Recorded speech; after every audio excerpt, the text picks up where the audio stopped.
One of the things you mentioned, and it was kind of surprising, was that Israel used depleted uranium. Right. When did they do that?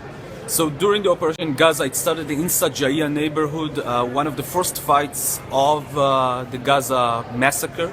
Basically happened when the Golani Brigade went in and met a very hard resistance that killed 13 Golani soldiers at the first day that they went into Sajaya. It was the July 19, and immediately struck back with all the weapons they can. We're talking about from the sea, from the air, and from the ground, including tanks shooting shells. A lot of these shells are being built in with depleted uranium in them. This is coming out from testimonies from soldiers in the artillery forces, in the tanks units on the ground, telling me that the shells with the depleted uranium are already there. There's always shells with depleted uranium on the tanks, but they're not always using them. And this time they got an order to use them. So they're shooting a chemical weapon into very populated civil neighborhood with a lot of civilians still in it, killing in a matter of 6 or 7 hours more than 120 human beings in one night. And you were there. You were there all last summer? I was on the border, on the Israeli side. I was on the border waiting for soldiers to come out, taking their testimonies. I didn't believe mainstream media, like I'm sure you didn't. And I was waiting to see what's really going on there. And I saw the bombing from outside, but it wasn't until I heard the testimonies from the soldiers' mouth themselves that I believe that they did it again. It wasn't white phosphorus. This we managed to stop after 2009 with all the reports. But this time it was something new, not less harmful. And I seem to remember that you were interrogated. Is that right? That you got under some problems there yourself? I was. It started because I got a report out about how soldiers used the death of their friend as an excuse to revenge in Sajaya and to basically assassinate and target and killing civilians when they know there were civilians. They know it wasn't a harm for their life at the moment, and snipers shoot at civilians in Sajaya, like Salam Khalil Shamali, and other stories that happened that day in Sajaya. It's of course happened all over Gaza, in Han Yunis, in Huza, in Rafah, not only in Sajaya.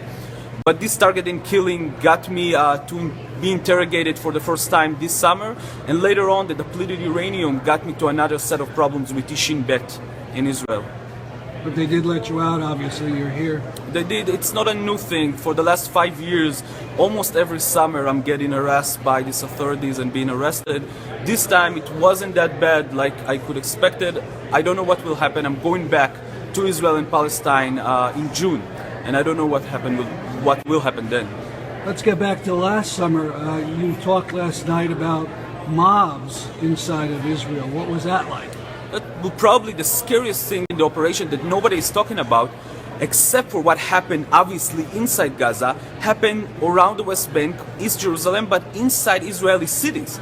The fascism level in the cities, in the Israeli cities, is rise so much because you cannot really sustain an apartheid regime without it getting into the streets. And it did get into the street with the backup of politicians, with the backup of media channels in Israel. There were mobs of hundreds of people in Jerusalem, in Tel Aviv, in the south, in the north. I was in Jerusalem at the time with my movement, with the friends from Anarchists Against the Wall, Boycott from Within, just looking around us and seeing mobs of hundreds of people going down the main streets of Jerusalem and calling out Palestinians that work for us in the west side of Jerusalem, coming from East Jerusalem, working for us in cleaning and cooking, calling them out of stores that they're working in and lynching them in the middle of the streets. Our movement tried to go around Palestinians and make sure that they can go back home safely. One of the things I did last summer was join one of these mobs, just infiltrating one of them, most of them looking like me, Arab Jews.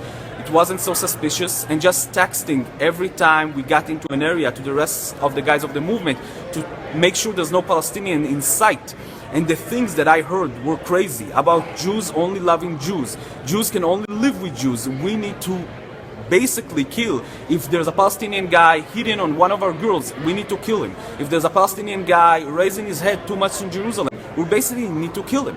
There were a few lynches down there in the summer that ended with a killing. There was another one of a bus driver after the summer in the fall. There was 2 new lynches now in Purim, in the holiday, a couple of weeks ago, and there was 1 lynch tonight. Tonight, in the night of the conference, there was a lynch in Jerusalem. Now, when you Again, say lynch here means killing. so it was almost a killing. There's a Palestinian man right now in a hospital in a very harsh condition after being attacked by a few Israelis, some with sticks and one guy with a knife that stabbed him in the face. And right now he's fighting for his life.